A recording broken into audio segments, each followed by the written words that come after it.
करिता पावे अधोगती कर्मत्याग करिता पावे अधोगती कर्मत्याग करिता पावे अधोगती कर्मत्याग करिता पावे अधोगती योगिता ही मुक्ती पावी जेणा मुक्ती पावे देना मुक्ती पावे देना कर्मत्याग करिता पावे अधोगती कर्मत्याग करिता पावे अधोगती कर्मत्याग करिता पावे अधोगती त्याग करिता पावे अधोगती योगिता ही मुक्ती पावी जेना योगिता ही मुक्ती पावी देना योगिता ही मुक्ती पावी देना सांडणे मांडणे दोन्ही त्यागणे सांडणे मांडणे दोन्ही त्यागणे सांडणे मांडणे दोन्ही त्यागणे सांडणे मांडणे दोन्ही त्यागणे प्राचीनी वर्तणे निर्विकल्पे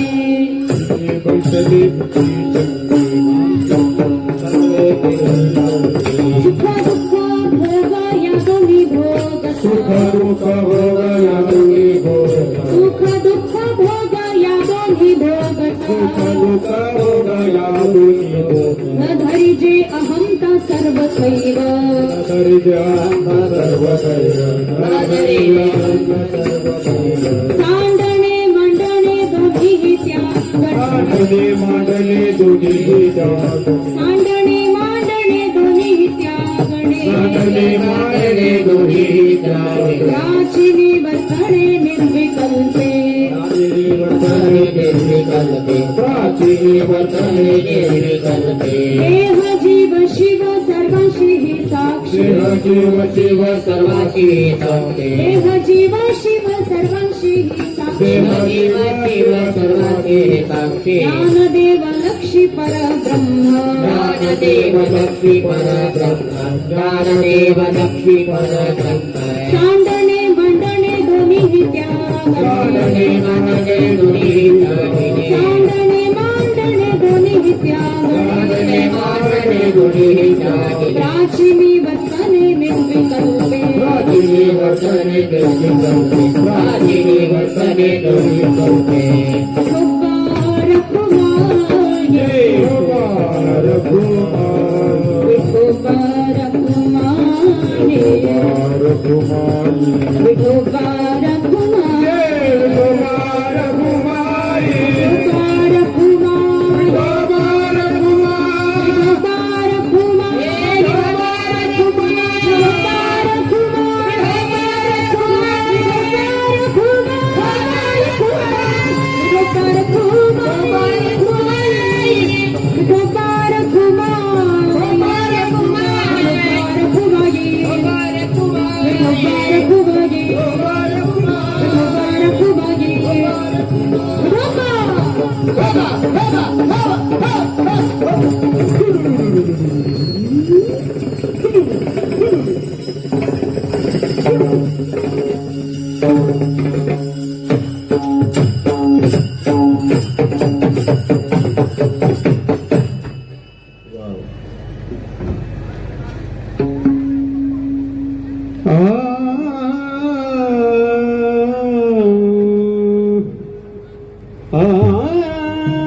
कर्म त्याग करिता पावे अधोगती कर्म त्याग करिता पावे अधोगती त्याग करिता पावे अधोगती कर्म त्याग करिता पावे अधोगती कर्म त्याग करिता पावे अधोगती कर्म त्याग करिता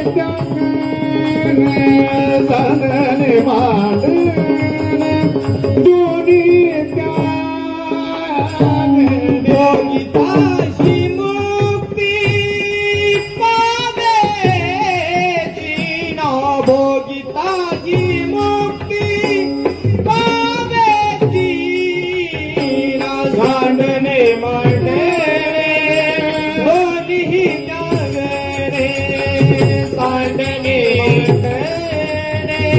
दोन्ही जागणे प्रातिनी वर्तने निर्विकल्पे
शङ्करं लोकशङ्करम् शङ्करं शङ्कराचार्यं केशवं बादरायणं सूत्रभाष्यकृतौ वन्दे भगवन्तौ पुनः पुनः. थोडासा इको द्या. नारायणं समारम्भां शङ्कराचार्यमध्यमाम् अस्मदाचार्यपर्यन्तां वन्दे गुरुपरम्पराम्.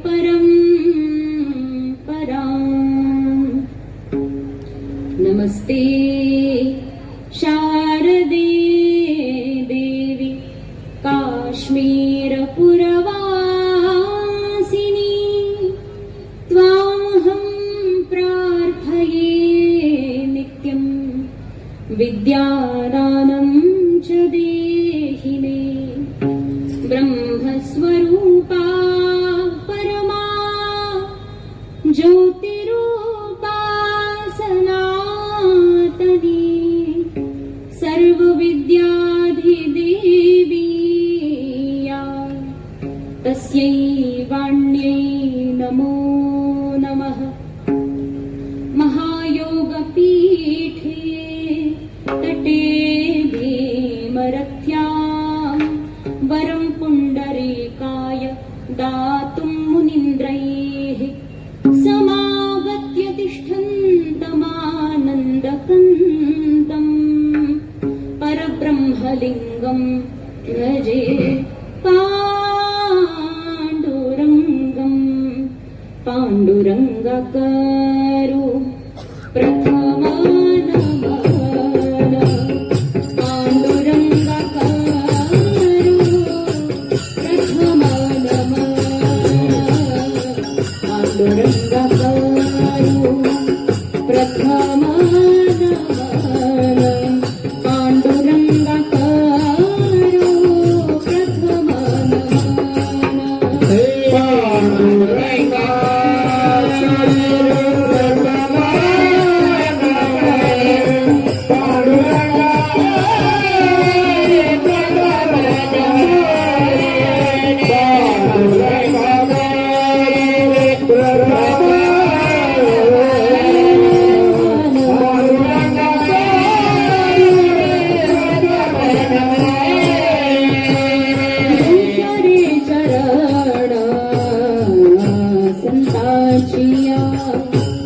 दुसरे चरण संतांचिया त्यांच्या कृपादाने कथेचा विस्तारू त्यांच्या कृपादाने कथेचा विस्तारू त्यांच्या कृपादाने कथेचा विस्तारू त्यांच्या कृपादाने कथेचा विस्तारू त्यांच्या कृपादाने कथेचा विस्तारू त्यांच्या कृपादाने कथेचा विस्तारू त्यांच्या कृपादाने कथेचा विस्तारू त्यांच्या कृपादाने कथेचा विस्तारू. पांडुरंगा करू प्रथम नमन दुसरे चरण संतांचिया त्यांच्या कृपादाने कथेचा विस्तारू बाबाजी सद्गुरु दासू तुका. पांडुरंगा करू प्रथम नमन दुसरे चरण संतांचिया त्यांच्या कृपादाने कथेचा विस्तारू बाबाजी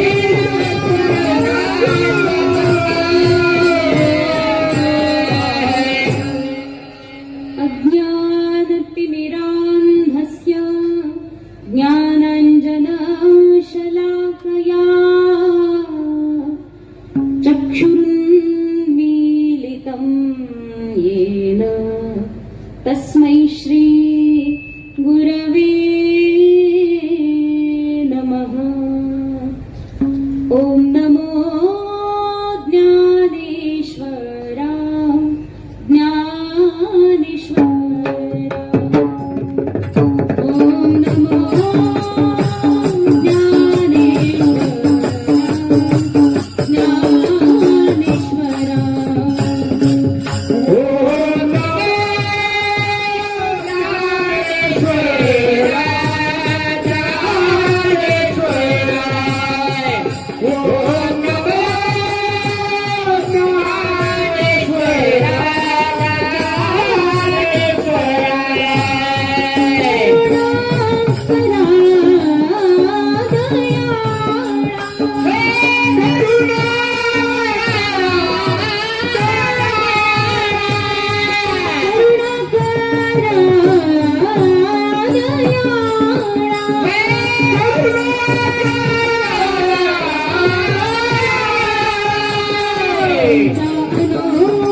रघुवंशनाथं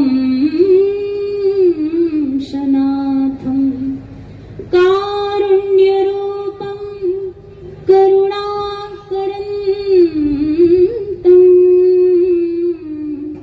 श्रीरामचन्द्रं शरणं प्रपद्ये। श्री गुरुचरण सरोज रज निज मन मुकुर सुधारि बरनो रघुबर बिमल यश जोदायक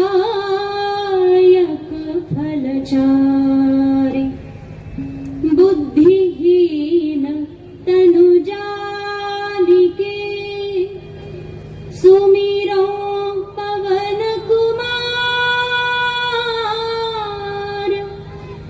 बल बुद्धि विद्या देहु मोहि हरहु कलेश विकार। हे दुख भंजन मारुति नंदना सुन लो मेरी पुकार। पवन सुत बिनती बारंबार पवन सुत बिनती बारंबार। हे दुख भंजन मारुति नंदन हे दुख भंजन मारुति नंदन सुन लो पवन सुत बिनती बारंबार पवन सुत बिनती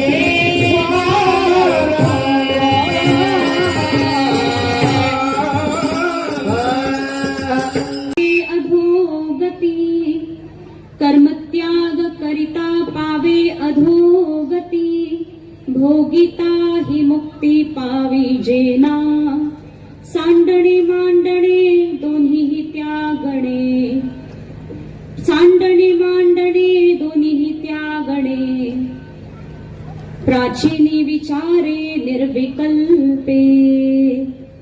नारायण। प्रस्तुत प्राप्त प्रसंगी कीर्तन रूपी सेवेकरता निवडलेला अभंग जगद्वंदनीय परम पावनीय ज्ञान भक्ती वैराग्याचे पुतळे कैवल्य सम्राट माऊली ज्ञानेश्वर महाराजांचा अतिशय अद्भुत अद्वितीय आणि कर्ममीमांसाचं अद्भुत वर्णन करून सांगणारा सामान्य जीवाच्या कल्याणार्थ सदैव तत्पर असणारा अद्भुत 4 चरणाचा अभंग आहे। विठ्ठल विठ्ठल।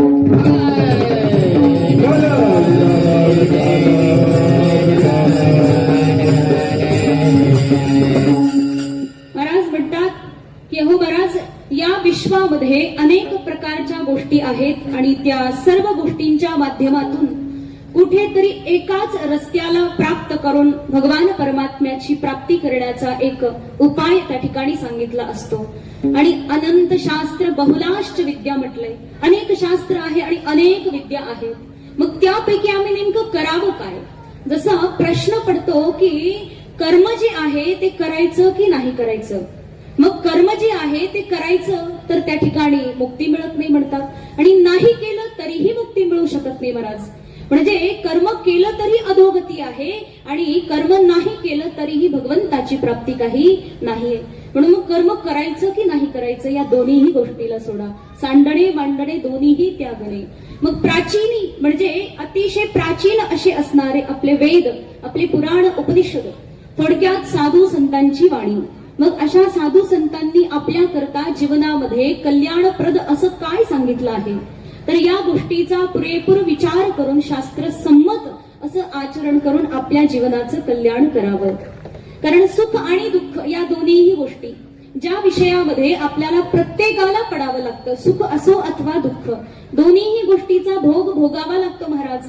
परंतु दोन्हीचाही भोग घेत असताना त्या ठिकाणी अहमता कधीही यायला नको। आणि मग अशा प्रकारचे निर्विकल्प कर्म करत राहिलात तर महाराज माऊली ज्ञानेश्वर महाराज सांगतात की ज्ञानदेव लक्षी परब्रह्म.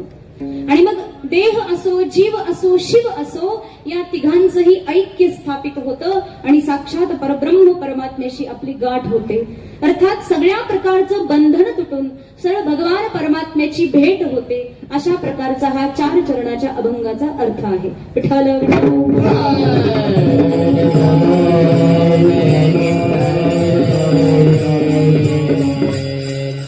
महाराज अतिशय सुंदर असं आज या ठिकाणी पावन पर्व, अतिशय पवित्र असा पर्व आपल्या ठिकाणी चालू झालेला आहे. आणि तो पर्व म्हणजे पुरुषोत्तम मास आहे. मलमास किंवा अधिक महिना, दोंड्याचा महिना अशी अनेक नावं त्याला आहेत. प्रायः याला सगळ्यात पहिलं नाव पडलं ते म्हणजे मलमास.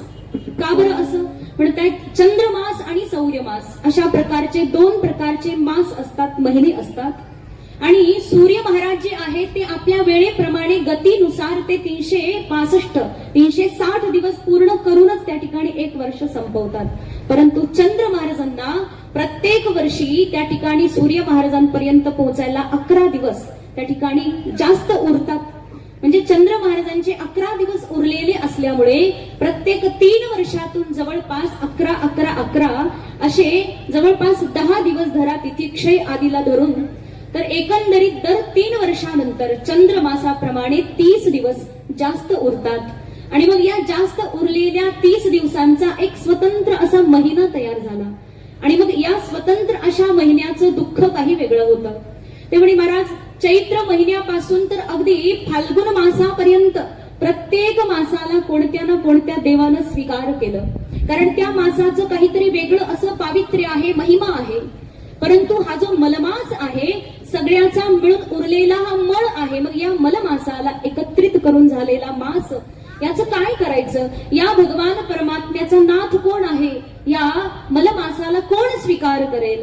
तेव्हा भगवान पुरुषोत्तम परमात्मा म्हणतात, अनाथांचा नाथ जनार्दन. ज्याला कोणीही नाथ नाही त्याचा नाथ कोण आहे? तो भगवान परमात्मा. आणि मग अशा प्रकारे साक्षात नारायणानं या मलमासाचा स्वीकार केला. तेव्हापासून या मलमासाचं नाव काय पडलं? पुरुषोत्तम मास. आणि मग या पुरुषोत्तम मासाचं एवढं महत्व वाढलं की बाकी सगळे महिने बाजूला पडले. आणि त्या मलमासाचं, पुरुषोत्तम मासाचं सर्वाधिक महत्व पुराणांनी वर्णन केलं. ज्यामध्ये भगवान जसं गीतेमध्ये म्हणतात की मासाना मार्गशीर्षोहम, सगळ्या महिन्यांच्या मध्ये मी मार्गशीर्ष महिना आहे. तथापि पुराणानुसार म्हणतात की कार्तिक महिन्यामध्ये जी काही साधना तुम्ही करता तर त्या साधनेचं बाकी महिन्यांच्या तुलनेत 16 पट जास्त पुण्य मिळतं. कोणत्या महिन्यात? कार्तिक महिन्यामध्ये. आणि विशेष करून आता या मलमासामध्ये, या पुरुषोत्तम मासामध्ये तुम्ही जी काही साधना करतात त्या साधनेचं पुण्यफळ म्हणतात कार्तिक महिन्याच्या तुलनेत 16 पट आणखी जास्त मिळतं. याचा अर्थ पुरुषोत्तम मासाची केवढी मोठी महिमा आहे. महाराज या सर्व बाकी महिन्यांच्या तुलनेत पुरुषोत्तम मासाच्या मध्ये केलं गेलेलं कोणतंही पुण्यकर्म एकूण 32 पटीनं जास्त पुण्य देतं. आणि म्हणूनच या महिन्याला अशा प्रकारे आपल्या संपूर्ण भारतवर्षामध्ये थाटात साजरं केलं जातं. प्रामुख्याने म्हटले की या मलमासामध्ये कोणत्याही प्रकारच्या शुभ मुहूर्त तिथी नसतात. जसं लग्न तिथी आहे, वास्तू तिथी आहे, अनेक प्रकारच्या विशेष तिथी यामध्ये नसतात. आणि मग उर्वरित जे काही कार्यक्रम आहेत ते जवळपास या महिन्यामध्ये नसल्यामुळे जवळपास संपूर्ण वेळ एखाद्या साधका करता साधनेमध्ये घालवावयासाठी असतो.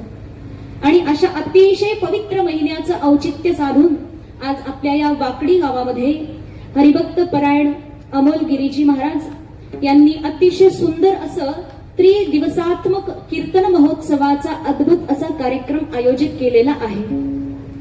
बघा, तुम्हा सर्व वाकडी ग्रामस्थांचं अपार हे भाग्य आहे की अशा प्रकारे अधिक मास, पुरुषोत्तम मास साजरा करण्याचं दिव्य भाग्य तुम्हाला लाभत आहे. कारण की सर्वथा बघा या विश्वामध्ये कशाही कोणत्याही गोष्टीला पवित्र करायचं असेल तर एक मात्र आहे, तो म्हणजे गृहमेध परमात्मा. पवित्राणाम पवित्रम यो मंगलानाम च मंगलम. हा परमात्मा कसा आहे? पवित्रामध्ये पवित्र आहे, मंगलामध्ये मंगल आहे. अर्थात सर्व पवित्र करणाऱ्या वस्तूंना पवित्र करणारा परमात्मा. आणि म्हणूनच या आपल्या उरलेल्या एका महिन्यामध्ये आपल्या संपूर्ण जीवनाला पवित्र करण्याचं एक सुंदर असं माध्यम आज आपण या ठिकाणी या कार्यक्रमाच्या माध्यमातून निवडलेलं आहे. सुंदर अशा प्रकारचा हा कार्यक्रम, भव्य दिव्य आयोजन आहे. या ठिकाणी अनेक संत महापुरुषांचे आशीर्वाद आहेत. साक्षात भगवान पंढरीनाथ या ठिकाणी, भगवान श्री हनुमंतराय आणि भगवान श्री शंभो महादेव यांचे दिव्यतम आशीर्वाद तुम्हाला लाभलेले आहेत. अतिशय अद्भुत सुंदर असं मंदिर आहे. पहिल्यांदा तर जसं इकडे प्रभू रामचंद्र प्रभूही आहेत, मंदिर बंद होतं बहुतेक, आणि त्यानंतर प्रभू हनुमंतराय मध्यभागी आहेत आणि या बाजूला स्वामीजी महाराज आहेत. आणि सरळ खाली गेले महाराज गाभाऱ्यामध्ये. म्हटलं मंदिर कुठे सापडेनाच पहिल्यांदा, पण ते सापडलं महाराज. भगवान परमात्म्याचा रस्ता सुद्धा सापडत जावं लागतं. आणि अतिशय सुंदर असा गर्भगृह, ज्यामध्ये भगवंताचं सुंदर असं नर्मदेश्वर महादेवच आहे ना, नर्मदेश्वर महादेवाची सुंदर अशी प्रतिमा स्थापित करून तुम्ही सर्व ग्रामवासी सुंदर अशा प्रकारची पूजा करतात. तर अशा या दिव्य पटांगणामध्ये हरिभक्त परायण अमलगिरीजी महाराज यांनी अद्भुत असं आयोजन या ठिकाणी केलं. आणि मला आज या ठिकाणी या दुसऱ्या दिवसाच्या कीर्तनाचं निमंत्रण सुद्धा त्यांनी दिलं. त्याबद्दल सर्वथा प्रथमतः भगवंताचे आणि हरिभक्त परायण महाराजजींचे मी आभार व्यक्त करते. आणि आज ज्यांचं संत पूजन आहे ते म्हणजे आदरणीय राजूदादा मोडवे, कुठं बसले काय माहिती, राजूदादा मोडवे. तर त्यांनी आजचं संत पूजन घेतलं आणि आग्रहाने अशी त्यांची एक इच्छा होती की माताजी तुम्ही आमच्याकडे कार्यक्रमाला या. तर त्यांचेही मी आभार व्यक्त करते आणि भगवान परमात्म्याच्या या सेवेला प्रारंभ करते. विठ्ठल विठ्ठल.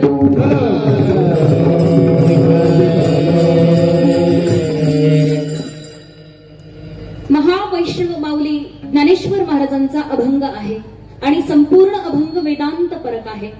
तसा विचार केला तर बहुतांश लोकांना वेदांत जवळपास सोपं वाटतं. का?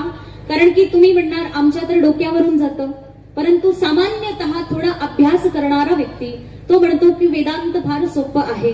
परंतु सर्वथा जर विचार केला तर वेदांतापेक्षा बाकी सर्व गोष्टी जरा अवघड आहेत. वेदांत सगळ्यात सोपं आहे, हेही खरं आहे. जसं न्याय, वैशेषिक आणि व्याकरण आदी इत्यादी सर्व ग्रंथांचा विचार केला तर महाराज त्या सर्व गोष्टी ज्या आहेत ना त्या समजताना थोडासा वेळ केवळ अवघड वाटतात, पुढे सगळ्या सोप्या. आणि वेदांत जे आहे ते प्रारंभिक केवळ सोपं आहे, पुढे मात्र अवघड आहे.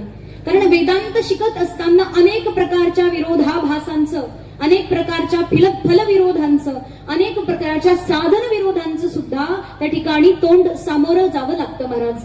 कारण कसं आहे, जसं एका ठिकाणी महाराज सांगतात की परमात्मा कसा आहे, अव्यक्त निराकार नाही ज्या आकार, किंवा म्हणतात रंग नाही, रूप नाही, नाही ज्याची काया, किंवा ज्याला रूपही नाही, रंगही नाही, अशा प्रकारचा निर्गुण निराकार परमात्मा आहे. मग असा निर्गुण निराकार एकीकडे म्हणतात आणि दुसरीकडे त्याच भगवंताच्या रूपाचं, त्याच्या नामाचं गोड असं कौतुक करतात. गोड तुझे रूप, गोड तुझे राम.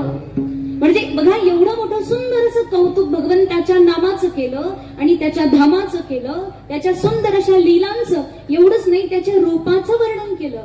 बघा, असंही सांगतात की रूप पाहिल्यानंतर काय होतं, ज्या भगवंताचं रूपच नाही तो निर्गुण निराकार आहे, ज्याला आकार नाही, रूप नाही, त्याच्या रूपाचं वर्णन करून सांगतात.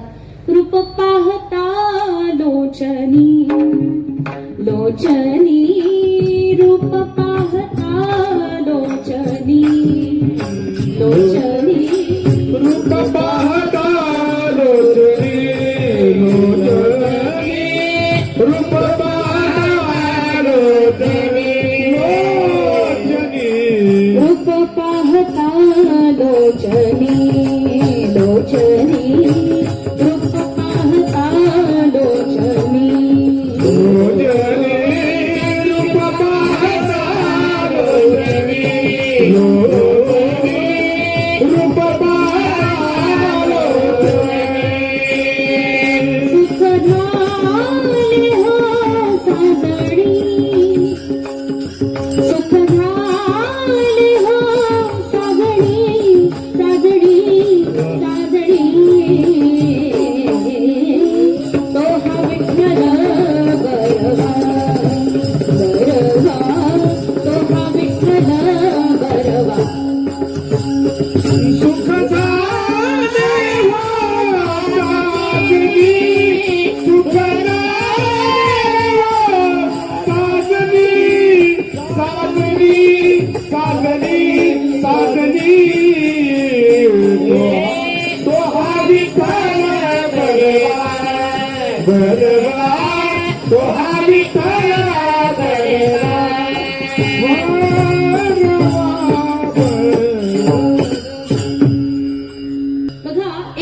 शास्त्राने त्या निर्गुण निराकार परमात्म्याविषयी सांगितलं आणि दुसरीकडे त्याच परमात्म्याचं गुणवर्णन केलं आणि हे दोन्हीही एकाच वेदांतामध्ये झालं. एके ठिकाणी म्हणतात तदेजती तन्नेजती, म्हणतात तो भगवान परमात्मा चालतो, दुसरीकडे म्हटले तो चालत नाही, दुसरीकडे म्हटले तो तद दूर आहे, तो दूर आहे, आणि एकीकडे म्हटले तद अंतिके, तो आपल्या जवळ आहे. अर्थात या सगळ्या गोष्टी जशा मतमतांतरासारख्या वाटतात, परंतु वस्तुतः काय आहे मग महाराज? जसं याच्याच मध्ये एक आणखी मतांतर म्हणतात की महाराज माणसाने कर्म करायचे की नाही करायचे. कारण बघा असं आहे आपल्या जीवनामध्ये सातत्याने प्रत्येक प्राणी कर्म करतो. मग हे कर्म करणं बरोबर की चुकीचं, अशा प्रकारचा प्रश्न केला तर शास्त्राची उक्ती आहे, कर्मणा बध्यते जंतुः विद्ययैव विमुच्यते तस्मात् त्वं, म्हणतात की महाराज अहो कर्माद्वारे माणूस बंधनामध्ये पडतो, कर्म करा बंधन आहे. आणि मग मुक्ती कशातून? म्हणतात विद्यैव विमुच्यते, विद्या प्राप्त केल्यानं ज्ञान अर्जन केल्यानं मात्र मुक्ती आहे. कर्म तर बंधनामध्ये टाकतं. कसं काय बरं महाराज? म्हणतात कर्म केल्यानंतर दोन प्रकारचे फळं मिळतात. काय? एक तर चांगलं कर्म केलं तर काय मिळतं? पुण्य मिळतं. आणि पाप कर्म, त्या ठिकाणी वाईट कर्म केलं तर पाप मिळतं. आणि जर पुण्य कर्म केलं तर सुख मिळतं आणि पाप केलं तर दुःख मिळतं. मग कर्म केल्याच्या या दोनच गती आहेत, एक तर पुण्य नाहीतर पाप. मग महाराज यापैकी जर चांगले कर्म केले आणि पुण्य मिळवलं तर मग त्या ठिकाणी कर्म करणं काही दोषयुक्त नसेल बहुतेक. पण महाराज त्यातही सांगितलं पुण्य जर तुम्ही केलात तर तेही तुम्हाला सुखासुखी राहू देणार नाही, कारण की ते पुण्य स्वर्गाला घेऊन जाईल आणि ते पुण्य मासाद्य सुरेंद्र लोकम. बघा मग क्षीणे पुण्य मर्त्य लोकम विशंती. म्हटले की एकदा पुण्याच्या बळावरती तुम्ही स्वर्गाला गेलात तर ते पुण्य संपल्याच्या नंतर परत या ठिकाणी मर्त्य मंडळावर येणं निश्चित आहे. हे तुका मने गाते पुण्य कया दोगते, पुण्य कया दोगते, पुण्य कया दोगते. तुका मने गाते पुण्य कया दोगते, पुण्य कया दोगते, पुण्य कया दोगते. तुकाराम महाराज म्हणतात की पुण्यक्षय झाला की माणसाची अधोगती निश्चित आहे. अर्थात तुम्ही पुण्यकर्म जरी केलं तरी ते बंधनाचं आहे महाराज, कारण की ते कर्म सुद्धा परत जन्माला लावणार आहे. आणि पाप कर्म केलं तर निश्चित नरक आहे, नरकानंतरही परत जन्म आहे. याचा अर्थ पुण्य करा अथवा पाप करा, दोन्हीकडून बंधनच आहे. मग अशा प्रकारे जर विचार केला तर कर्म करणं चुकीचं. मग कर्मणा बध्यते जंतू म्हणले काय चुकीचं आहे यामध्ये? पण दुसरीकडे म्हटले विद्यैव विमुच्यते, विद्येद्वारेच केवळ मुक्त होतो, म्हणून सगळे कर्म त्याग करून केवळ विद्या ही अर्जन करा. पण एकीकडे गीतेमध्ये भगवंताने सांगितलं नाही कश्चित क्षणमपि जातो तिष्ठत्य कर्मकृत. महाराज अहो प्रत्येक प्राणी कर्म केल्याशिवाय राहू शकत नाही, कारण आपण खाणं पिणं तर सोडत नाही ना, आपण श्वास घेणं उठणं बसणं झोपणं हे तर काही सोडत नाही ना. याचा अर्थ हे सगळं आपण करतो हे सुद्धा कर्मच आहे. आणि कर्म केल्याशिवाय एक क्षणभरही आपला जाऊ शकत, श्वास घेतल्याशिवाय राहू शकतो का? अर्थातच कर्म केल्याशिवाय राहणं अशक्य आहे. मग म्हणूनच भगवंताने सुद्धा गीतेमध्ये सांगितलं की अर्जुना की कर्म केल्याशिवाय नैष्कर्म्य स्थितीही प्राप्त होऊ शकत नाही. न कर्मणा मनारंभात नैष्कर्म्यम पुरुषोष्णुचे. म्हणून अशा प्रकारे तुला नैष्कर्म्य प्राप्त व्हायचं असेल तर कर्माचा आरंभ नक्की करावा लागेल. तरीही अर्जुन एके ठिकाणी पुन्हा म्हणतो जायसी चेत कर्मणस्ते मता बुद्धिर्जनार्दन तत्किम कर्मणि घोरे माम नियोजयसी केशव. भगवंता अरे तू तिथे काय म्हणाला की नाही ज्ञानेन सदृशम पवित्रमिह विद्यते, ज्ञानाशिवाय पवित्र, ज्ञानाशिवाय मोठी वस्तूच काही नाही जगामध्ये. आणि मग ज्ञानाला प्राप्त करण्याऐवजी तू कर्मामध्ये का घालतो मला? कर्म करण्यासाठी तू एवढी प्रवृत्ती का करवतो माझी? अशा प्रकारे अर्जुनाचा हा इथे प्रश्न. एकीकडे कर्माची निंदा केली आणि दुसरीकडे तू कर्म कर असं म्हणून भगवंतानेच अर्जुनाला प्रेरित केलं. मग महाराज अशा अज्ञान स्थितीमध्ये नेमकं करायचं काय? आणि आजही आपण आपल्या युगामध्ये जगामध्ये जगत असतो. या सर्वांमध्ये कुठेतरी आपल्यालाही कर्म करताना विफलत्व आल्यासारखं असल्यासारखं वाटतं. काय आयुष्यभर करत गेलो आतापर्यंत वास्तविक वस्तू काही मिळाली नाही, आतापर्यंत वास्तविक सुख काही मिळालं नाही. मग हे सगळे कर्म केले, मग ते पालथी घड्यावर पाणी झालं का? अर्थात कर्म न करणं हे बरोबर आहे. आणि मग अशा प्रकारे लोकांचं लक्ष जातं अशा साधू संतांकडे की महाराज यांनी सगळं काही सोडलं मग ते सुखी आहेत. याचा अर्थ कर्म सोडण्यातच खरं सुख आहे अशा प्रकारचा कदाचित भ्रम होऊन जातो माणसाचा. त्यापैकी काही थोडे तज्ञ लोक असतात महाराज की अहो मग कर्म सोडून देणं हेही काही बरोबर नाही, कारण कर्माची प्रशंसा सुद्धा शास्त्राने केलेली आहे. मग या दोन्ही पैकी करणीय काय आहे? कर्म करावं की कर्म नाही करावं? आणि याच प्रकारचा प्रश्न प्रत्येक माणसाच्या मनामध्ये उत्पन्न होतो कुठेतरी सूक्ष्म चिंतन केल्यानंतर. आणि हा प्रश्न माऊली महाराजांनी ओळखला आणि सर्वांपर्यंत तो प्रश्न पोहोचण्याकरता त्या प्रश्नाला अतिशय सुंदर प्रकारे गुंफून सांगितलं अभंगाच्या पहिल्या चरणात. कर्मत्यागी मुक्ती पावे अधोगती. कर्मत्याग करिता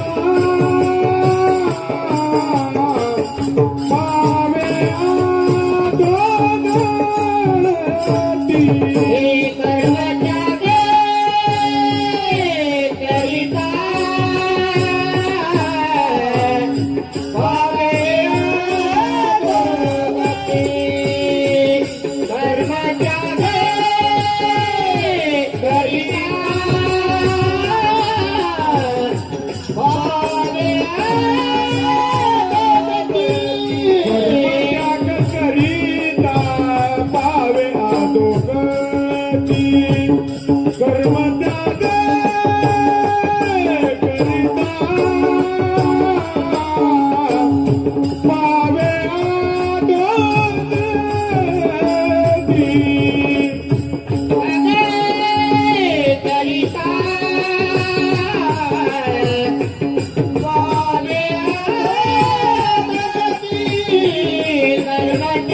कर्मत्याग करिता पावे अधोगती. भोगिताही मुक्ती पावे देना, भोगिताही मुक्ती पावे देना.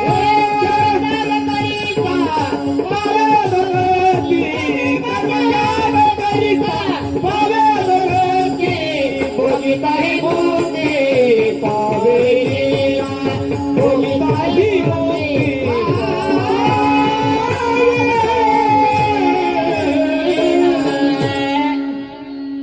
त्याग करिता पावे अधोगती, भोगिताही मुक्ती पावी जेना. बघा अतिशय सुंदर जो प्रश्न अगोदर मी त्या ठिकाणी व्यक्त केला होता त्याच प्रश्नाचं किती सुंदर मांडण महाराजांनी केलं. काय म्हटले? कर्म त्याग करिता पावे अधोगती, भोगिताही मुक्ती पावी जेना. याचा सरळ अर्थ होतो की महाराज कर्माचा जर त्याग केला तर त्या ठिकाणी माणूस अधोगतीला जातो, आणि जर कर्म केलं तरी सुद्धा त्या ठिकाणी मुक्ती काही मिळत नाही. मग आता नेमकं करायचं काय? बघा कर्म जे आहे ते कोणतं नेमकं? कर्म त्याग करिता पावे अधोगती, म्हणतात कर्माचा जर त्याग केला, मग नेमकं कोणतं कर्म? जसं आत्ताही सांगितलं, भगवान परमात्म्याने वर्णन केलं की कर्म केल्याशिवाय गत्यंतर नाही. या विश्वामध्ये कोणत्याही प्रकारच्या गोष्टी करायच्या असतील तर आपल्याला कर्म करणं अवश्यंभावी आहे. कारण बघा, आपण जसं आता तुम्ही त्या ठिकाणी गृहस्थ आश्रमामध्ये आहात. गृहस्थ जीवन जगत असताना अनेक प्रकारचे पातक माणूस करतो. काय काय पातक करतो त्याचं शास्त्राने वर्णन केलं. चुल्ली, कंडली, पेशणी, उदकुंभ आणि मार्जनी. काय काय? चुल्ली म्हणजे चूल पेटवायचं. तुम्ही म्हणणार आजकाल आम्ही गॅस पेटवतो, चुली बंद झाल्या, पण काही सांगता येत नाही, परत चुलीवर यावं लागेल, नाही का? तशी स्थिती आता झालेली आहे. पण गॅस जरी पेटवत असाल तरी त्याच्यामध्ये सुद्धा महाराज जीवाणू मरतात. म्हटले जेव्हा तुम्ही चूल पेटवतात, गॅस पेटवतात, त्याच्यामध्ये असंख्य किडे मरतात, त्याच्यामध्ये जीवाणू मरतात. मग आपण आपल्या पोटाकरता किती जीवाणू मारले, मग याचं पाप नाही लागणार? म्हणे हो. चुल्ली. पुढे म्हटले कंडणी. कंडणी म्हणजे कुटायचं, काही पण कुटायचं काम करता ना तुम्ही. आता आपल्याला स्वयंपाक घरामध्ये कुटायच्या बऱ्याच वस्तू असतात, म्हणजे मग कुटताना सुद्धा पाप लागतं, अनेक जंतू आपल्या त्या ठिकाणी मरतात. पुढे म्हटले पेशणी म्हणजे दळायचं, दळण करता ना तुम्ही, ज्वारी बाजरी गहू दळतात, त्याच्यामध्येही अनेक किडे मरतात महाराज. याच्यानंतर सांगितलं मार्जनी म्हणजे झाडू मारणं, झाडून घेणं, त्याच्यामध्ये असंख्य किडे मरतात. आणि पाणी भरणं, पाणी पिणं, त्याच्यामध्येही असणारे अनेक जीवाणू मरतात. थोडक्यात एवढे सगळे लोक मरतात आपल्या पोटा करता. मग काय खायचं नाही का, मग प्यायचं नाही का, मग असाही प्रश्न पडेल नाही का? परंतु महाराज म्हटले याच्या करता सुंदर शास्त्राने उपाय दिलेला आहे. आणि तो उपाय म्हणजे पंचसूना महायज्ञ. 5 प्रकारचे महायज्ञ आहेत. आणि त्याच्यामध्ये सगळ्यात पहिला देवयज्ञ. देवयज्ञ म्हणजे देवाची पूजा करणं. नित्य नियमानं आपल्या घरामध्ये, देवघरामध्ये भगवान परमात्म्याची विशिष्ट प्रकारे पूजा करणं. कोण कोण करतं तुमच्यापैकी घरच्या देवाची नित्य पूजा? मोजकेच माणसं आहेत. खरं काय? बाकीचे नाही करत? अहो असं करू नका.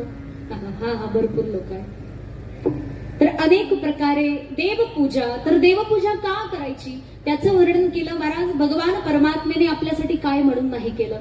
सर्वात महत्वाचं, या संपूर्ण विश्वामध्ये या ठिकाणी एक मनुष्य बनवून आपल्याला जन्माला घातलं, त्यातली त्यात भारत देशामध्ये, त्यामध्ये सुद्धा महाराष्ट्रात या वाकोडी गावामध्ये एवढ्या सुंदर प्रकारे देवानं जन्म घातला, ज्यामध्ये बघा सर्वाधिक अशी दुर्लभ गोष्ट आपल्याला मिळून गेली.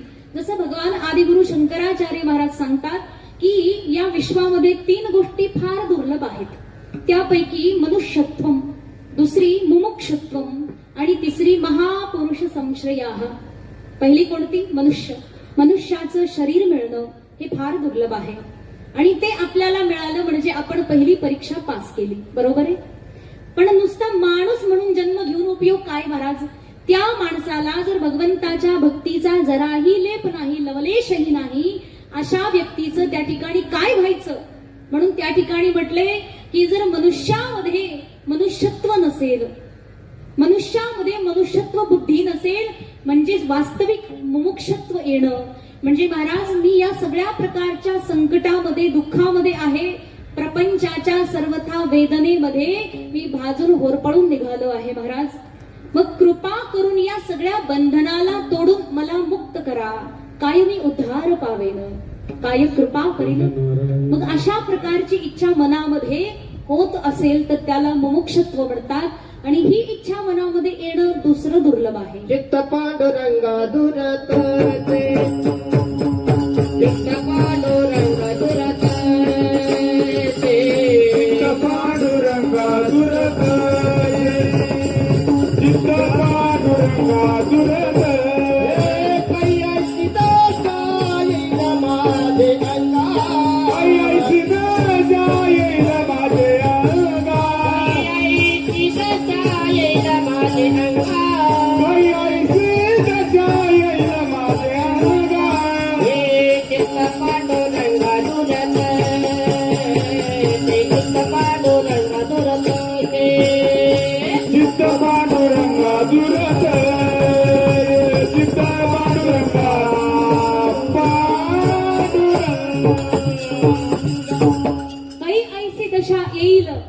जैसी दशा म्हणतात माझं चित्त त्या पांडुरंगाच्या चरणावरती लागेल अशा प्रकारची दशा माझी कधी येईल का?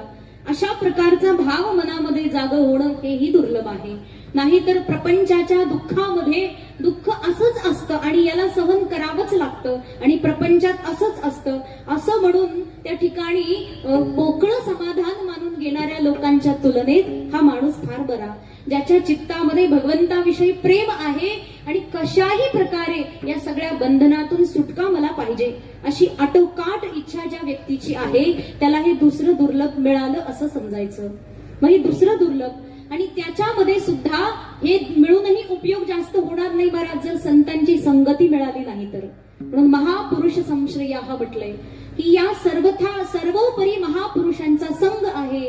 जर मनुष्य म्हणून जन्मही मिळाला, भगवंताची भक्ती करण्याची इच्छाही झाली, परंतु संत नाही मिळाले, गुरु नाही मिळाले, तर ती इच्छा जागी झालेली इच्छा मरूनही जाऊ शकते. त्याच्याकरता वास्तविक दिशा दाखवण्याकरता आणि आपल्या या जीवनाची दशा सुधरवण्याकरता महापुरुषांचा संग फार गरजेचा. म्हणून संतांची संगती अतिशय गरजेची आणि हे सगळं जर मिळालंच तर समजायचं आपल्यावर खरी देवाची आज कृपा आहे. म्हणतात ना, बिनु सतसंग विवेक न होई, राम कृपा बिनु सुलभ न सोई. महाराज सत्संगाशिवाय त्या ठिकाणी विवेक बुद्धी मनात जागी होत नाही आणि हे सगळं भगवंताच्या कृपेशिवाय शक्य नाही. म्हणजे संतांचा संग देवाच्या कृपेने मिळतो. याचा अर्थ आपल्यावरती आज मनुष्य देह मिळाला, या ठिकाणी आज आपल्याला मुमुक्षत्व मिळालं आणि साधू महापुरुषांचा संघही मिळाला, म्हणजे खरी देवाची कृपा आज आपल्यावर झाली. आणि मग देवानं एवढी मोठी कृपा आपल्यावर केली तर त्या देवाला त्या ठिकाणी काहीतरी द्यायला नको का परत? कृतज्ञता म्हणून नाही, म्हणून त्या ठिकाणी कृतज्ञता व्यक्त करण्याची काहीतरी रीतभात आहे की नाही? मग काय आहे? म्हणतात नित्य नियमानं आपल्या घरी देवाची पूजा करायची. एवढा सुंदर उपकार देवानं आपल्यावर केला, वरून त्याला मागायची काही गरज नाही. त्याने जेवढं दिलंय ना तेवढ्यासाठी धन्यवाद देत राहा फक्त. आणि मग अशा प्रकारे देवपूजा घरातली नित्य होणं गरजेचं. म्हणून देवयज्ञ पहिला. दुसरा त्या ठिकाणी ऋषी यज्ञ म्हटला. बघा, दुसरं एक ऋण आपल्यावर आहे. जसं पहिलं देव ऋण होतं, दुसरं ऋषी ऋण आहे. साधू संतांचं फार मोठं ऋण आहे आपल्यावरती. फार मोठं कर्ज त्यांच्याकडून घेतलंय आपण. कशाचं कर्ज? म्हणजे साधू संतांनी एवढी अमृतवाणी आपल्याला दिली, एवढं मोठं शाही शास्त्र आहे, अष्टादश पुराण आहे, 4 वेद आहे, एवढे सगळे शास्त्र, तुकोबराय, मौली ज्ञानेश्वर महाराज, नाथ महाराज, अनेक संतांच्या गाथा आज आपल्याला उपदेश करण्याकरता तत्पर आहेत. ही सगळी साधू संतांची कृपा नाही का आपल्यावरती? त्यांनी कष्ट करून एवढे सगळे गाथा ग्रंथ, ज्ञानेश्वरी इत्यादीची रचना केली. मग ह्या सगळ्या कष्टामध्ये कुठेतरी आपलं कल्याण व्हावं अशी त्यांची इच्छा निहित आहे. म्हणजे साधू संतांचे केवढे उपकार आहेत, ऋण आहेत आपल्यावरती, ते फेडण्याजोगे नाही. तरीही महाराज म्हणतात की भगवान परमात्म्याच्या भक्तांप्रमाणे संत महापुरुषांच्या प्रती हा दिव्य भाव असावा आणि म्हणूनच त्या संतांच्या वाणीचं थोडं तरी वाचन आपल्या आयुष्यात नित्य घडलं पाहिजे. दररोज नित्य नियमानं कमीत कमी ज्ञानेश्वरीचं 1 पान तरी माणसाने वाचलं पाहिजे. कारण एक तरी ओवी अनुभवावी म्हटलंय ना. आपल्या उभ्या आयुष्यात अख्ख्या एका ओवीचं जरी चिंतन आजपर्यंत करत राहिलो आणि आजीवन करता करता त्यातच जर आपला शेवट झाला तर महाराज परत येणे नाही बरं का. हा ज्ञानेश्वरीचा त्या ठिकाणी शक्ती आहे. त्या ज्ञानेश्वरीमध्ये दिव्य असं सामर्थ्य आहे की व्यक्तीच्या संपूर्ण पातकाला नष्ट करून तुम्हाला भगवंताची प्राप्ती ते करून देऊ शकतं. म्हणजे संतांची केवढी मोठी कृपा. म्हणून ऋषी यज्ञ.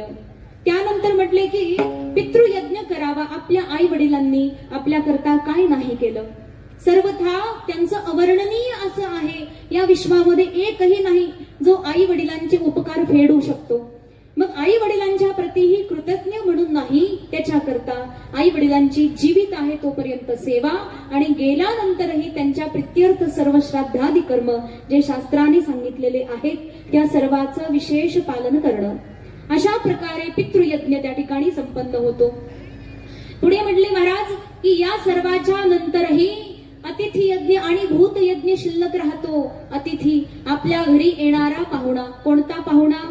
जो आपल्या परिचयाचा नाही, जो तिथी वार गाठून येत नाही, जो फोन करून येत नाही, असा पाहुणा जो अनायासे आपल्या घरी आला तर त्याला रिकामा पोटी जाऊ द्यायचं नाही, अनुषा जाऊ द्यायचं नाही. आलेला कोणताही पाहुणा ज्याला अन्न आणि जल अवश्य द्यावं, अशा प्रकारचा हा गृहस्थ नियम आहे. आणि पुढे म्हटले की भूत यज्ञ निदान गो मातेला, काही कावळा पक्षी चिमणी इत्यादींना आणि अशा प्रकारच्या इतर जीव जंतूंना आपल्या परीनं काहीतरी द्यावं आणि त्याच्यानंतर त्या सर्वाला प्रसाद म्हणून स्वीकारावं. आणि हे सगळं जर आपण केलं नाही तर मग महापातक लागतं. हे जे 5 पातक सांगितली आता, याच्याहून मोठं पाप लागतं. कोणतं? यज्ञ शिष्टा संतो मुच्यन्ते सर्व किल्बिषैः भुञ्जते ते त्वघं पापा ये पचन्त्यात्मकारणात्. म्हटले महाराज, हे सगळे यज्ञ जर तुम्ही केले नाही आणि नित्य नियमानं स्वतः करता जेवण शिजवून खाल्लं तर तुम्ही जेवण खात नाही, तुम्ही पाप खाता. भुंजते ते अघम, तुम्ही अघ म्हणजे पाप खातात. याचा अर्थ स्वाभाविक गोष्ट आहे की आपल्याला कर्म करणं किती गरजेचं आहे. व्यावहारिक नित्य जीवनामध्ये अनेक गोष्टी आपण अशा करतो ज्यामधून पाप घडतं. मग ते पाप प्रक्षालन करण्याकरता ही कर्म करणं गरजेचं आहे. आणि तुम्ही इथं काय म्हटले? कर्म करिता पावे अधोगती. हे कसं काय शक्य महाराज? कर्म जर करत गेला तर अधोगतीला प्राप्त होतो आणि भोगिताही मुक्ती. कर्म न करता अधोगतीला जात असेल तर कर्म करूनही तुम्ही म्हणतात की मुक्ती मिळत नाही. मग हे सगळं अशा प्रकारचं जे बोलणं आहे ते काही आम्हाला पटत नाही. कारण की या ठिकाणी जर कर्म करत नाही राहिलो आम्ही तर मग अशा प्रकारे अनेक प्रकारचे पाप वाढून जातील. जसं शास्त्राने वर्णन केलं की अशा प्रकारचा नैष्कर्म्य माणूस, नैष्कर्म्य कसला? काम कठाळा माणूस, ज्याला कामाचा अतिशय आळस आहे, केवळ श्वास घेतो आणि आयत्या पिठावरती रेघोट्या वडतो, अशा प्रकारचा जो माणूस आहे तो सर्वथा नरकगामी आहे. बरं, भागवतामध्ये तर एवढंही म्हटलं, अशा प्रकारची जी लोक आहेत ना ते सरळ रौरव नावाच्या नरकातून खालेले आलेले असावे. अर्थात कर्म न करणारा माणूसही अधोगतीला जातो आणि कर्म करणारा माणूस सुद्धा मुक्तीला काही प्राप्त करत नाही. कारण की कर्म जे आहे सर्वथा बंधनाचं कारण आहे. कसं? जसं तुम्ही जर पुण्यकर्म करत असाल तर स्वर्गाला जाताल, कारण की याच्या ठिकाणी कामना असते. आणि पुण्यकर्म केलं, स्वर्गाला गेलात, त्या ठिकाणी पुण्याचा बॅलन्स संपला, परत मर्त्य मंडळावर आलात आणि परत अशा प्रकारचं येणं जाणं चालू राहिलं. याच्यामध्ये सर्वथा दुःखच दुःख आहे. कोणत्या दृष्टीने सुख मिळतं महाराज याच्यामध्ये?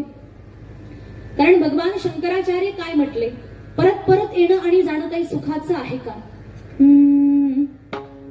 पुनरपि जननम पुनरपि मरणम पुनरपि जननम पुनरपि मरणम पुनरपि जननी जठरे शयनम इह संसारे बहु दुस्तारे इह संसारे बहु दुस्तारे कृपया पारे पाहि मुरारे कृपया पारे पाहि मुरारे भज गोविंदम भज गोविंदम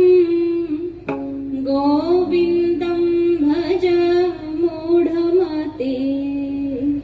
महाराज, पुनरपि जननम पुनरपि मरणम पुनरपि जननी जठरे शयनम, अतिशय आवडतीचा हा एक श्लोक ज्याच्यामध्ये परत येणं जाणं कसं. जातस्यहि ध्रुवो मृत्यू ध्रुवम जन्म मृतस्य च, जन्मलेल्याचा मृत्यू निश्चित आणि मेलेल्याचा परत जन्म सुद्धा निश्चित. उपजेते नाशे नाशिले ते पुनरपि दिसे, हे घटिका यंत्र तैसे परिभ्रमे गाव. जन्मा आले बाळ त्याची वाट पाहे काळ, त्याची वाट पाहे काळ, त्याची वाट पाहे काळ. हे जन्माले बाळ त्याची वाट पाहे काळ, त्याची वाट पाहे काळ, वाट पाहे हो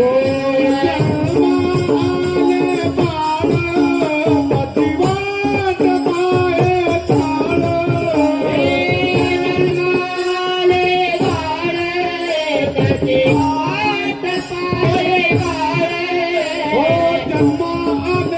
काळ जन्माले बाळ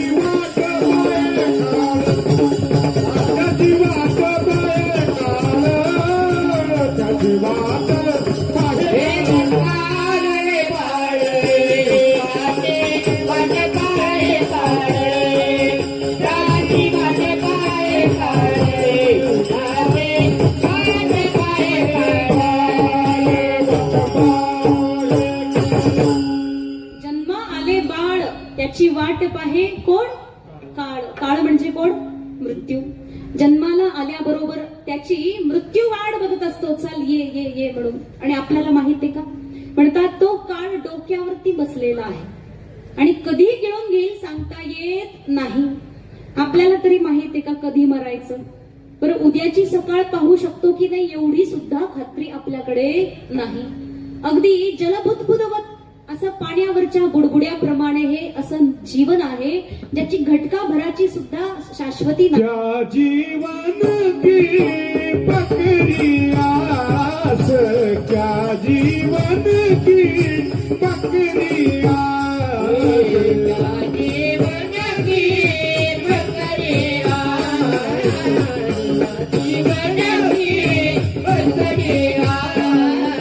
हाथ में दिया नहीं जाएगा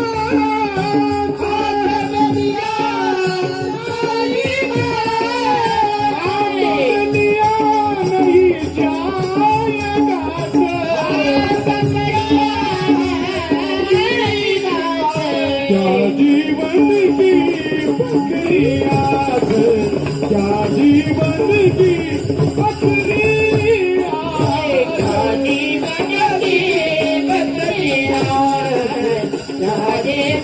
की प्रक्रिया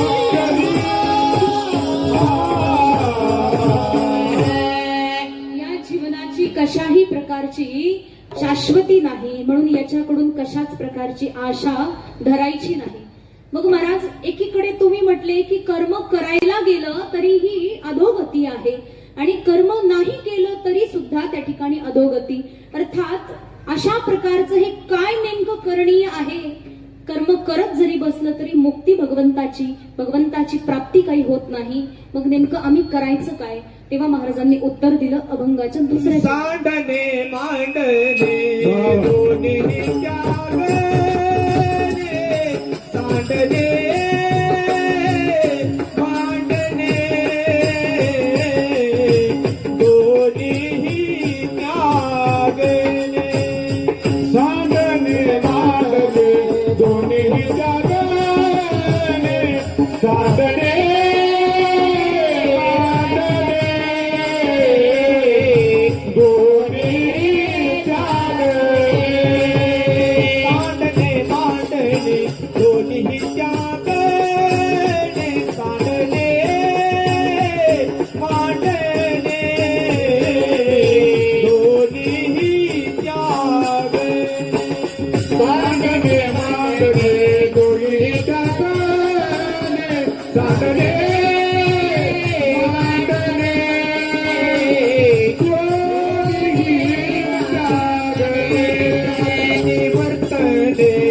निर्विकल्पे प्राचीने वर्तने निर्विकल्पे प्राचीने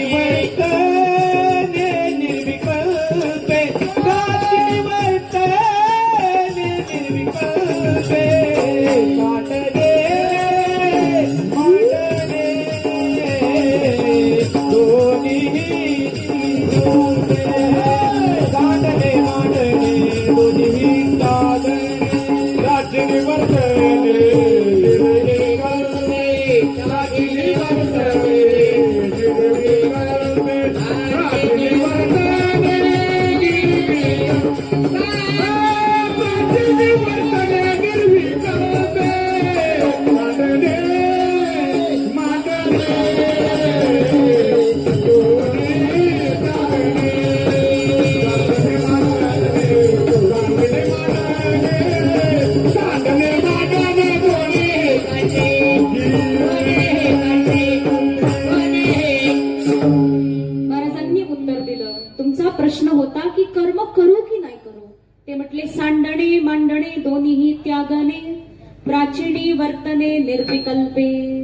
उत्तर दिलं. सांडणे मांडणे.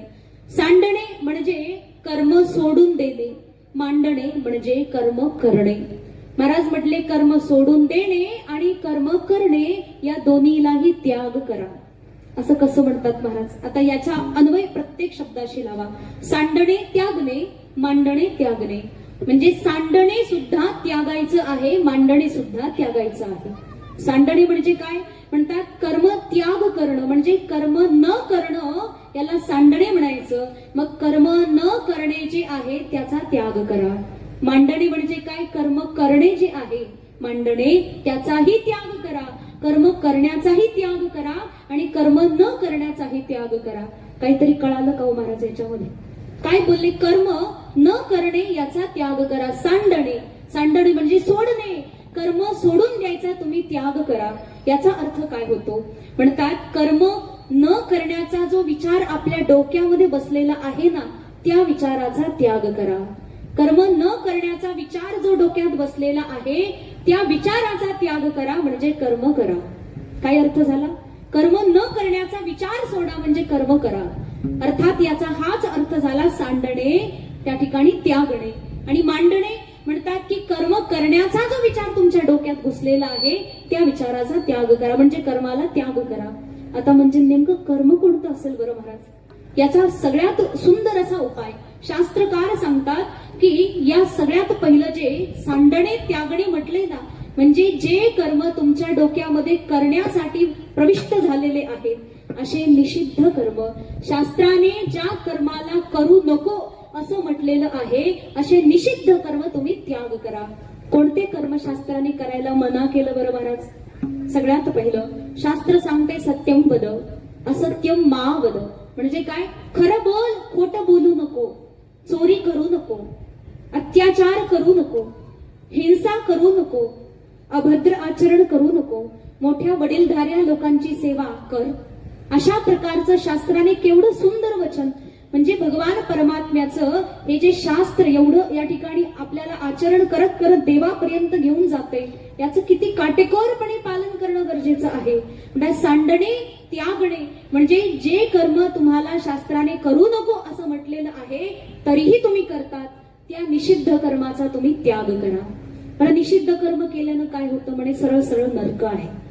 मग पहिलं निषिद्ध कर्माविषयी बोलले आणि दुसऱ्यांदा म्हटले जे काम्य कर्म आहे त्या काम्य कर्माचा देखील त्याग करा. काम्य कर्म म्हणजे काय? कामना. 3 प्रकारची कामना लोकांमध्ये असते. पहिली लोकैषणा, दुसरी वित्तेषणा आणि तिसरी पुत्रेषणा.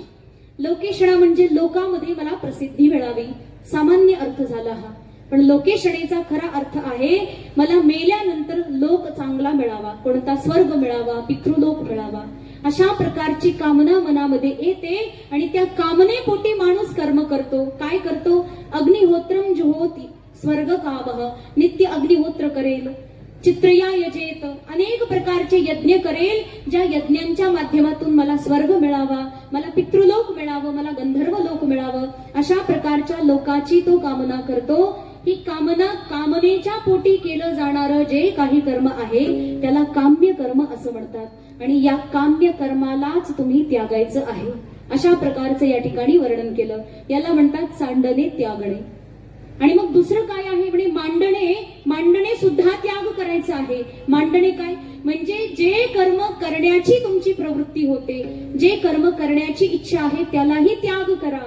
अर्थात या ठिकाणी स्पष्ट रूपामध्ये एवढंच सांगितलं महाराज की जे शास्त्र निषिद्ध आणि काम्य कर्म आहेत त्या सर्वाचा त्याग करा आणि कर्म करा. ते कोणते? निष्काम भावाने आणि भगवान परमात्म्याची इच्छा आहे म्हणून करा. याच्यामध्ये 2 गोष्टी आहेत. सर्वथैव कर्मामध्ये एकच गोष्ट म्हणतात की महाराज संत महापुरुषांनी आज्ञा केलेली आहे आणि शास्त्राचं हे वचन आहे म्हणून मला कर्म करायचं आहे. या कर्माच्या माध्यमातून मला स्वर्ग मिळेल किंवा चांगला लोक मिळेल किंवा धन मिळेल किंवा पुत्र लाभ होईल अशा प्रकारच्या कोणत्याही इच्छा सगळ्या मागे सारून केवळ शास्त्र सांगते म्हणून मला करायचं आहे हा असा निर्मळ भाव मनामध्ये ठेवावा. अशा प्रकारचा निष्काम भाव असावा आणि असंच कर्म तुम्ही करा. आणि हे असं निष्काम कर्म केल्यानं त्या ठिकाणी सर्वथैव भगवान परमात्माच मिळतो महाराज. आणि भागवतामध्ये तर एवढं सांगितलं नित्य नियमानं तुम्ही पूजा करतात आणि माझ्या पूजेनं माझ्यावरती माझा देव प्रसन्न व्हावा एवढी सुद्धा कामना मनात नसली पाहिजे. भगवान श्री शुकाचार्य राजा परीक्षिताला म्हणतात, राजा तू कथा ऐकतो म्हणे कशासाठी? म्हणे महाराज मी मोक्षासाठी कथा ऐकतो. शुकाचार्य महाराज म्हटले, पहिली ती इच्छा मनातून काढ, मला मोक्ष मिळावा अशी इच्छा मनातून काढ आणि सहज मनाने कथा ऐक. मोक्ष तुझा नक्कीच मिळणार आहे, परंतु मला मोक्षही नको आहे, मला मोक्ष मिळावा अशी इच्छाही मनामध्ये न येणं, एवढं निष्काम होऊन जा.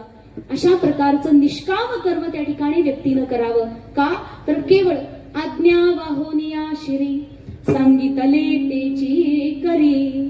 केवळ आज्ञा आहे शास्त्राची, आज्ञा आहे भगवंताची, आज्ञा आहे माझ्या गुरुची आणि म्हणूनच त्या आज्ञेचं पालन करण्यामध्ये सत्तावरते मन पाळी विठ्ठलाची आण.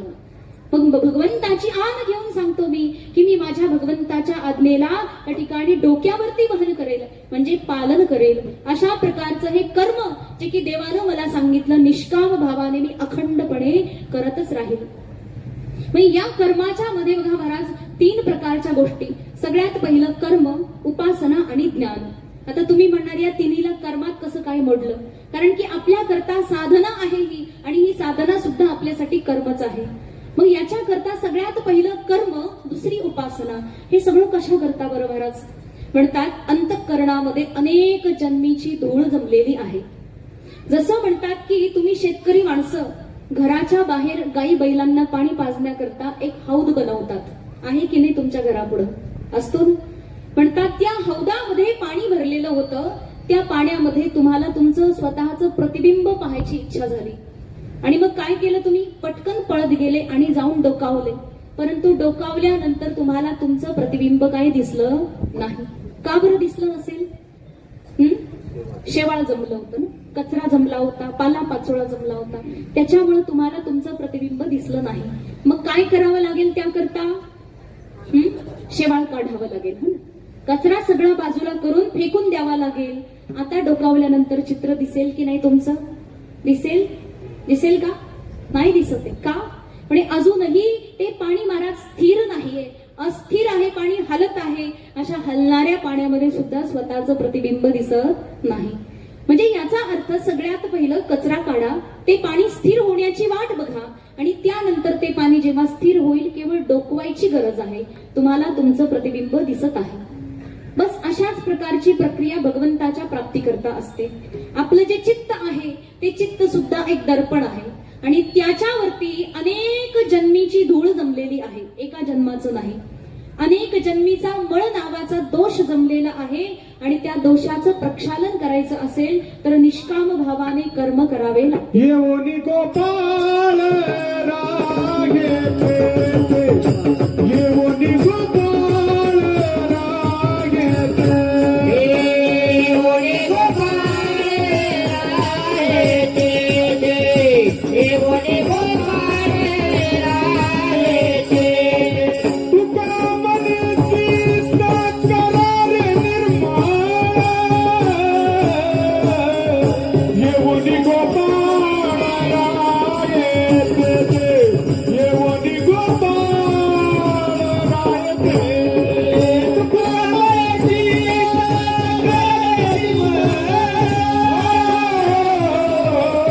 येऊनी गोपाळ रागे ते, येऊनी गोपाळ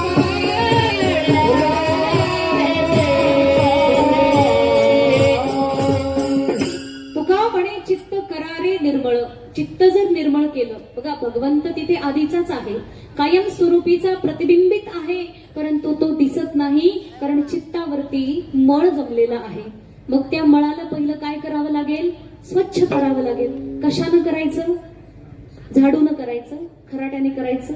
काय तुमच्याकडे झाडणी आहे का? एक एक झाडणी घेऊन यायची आणि चित्त स्वच्छ करत बसायचं.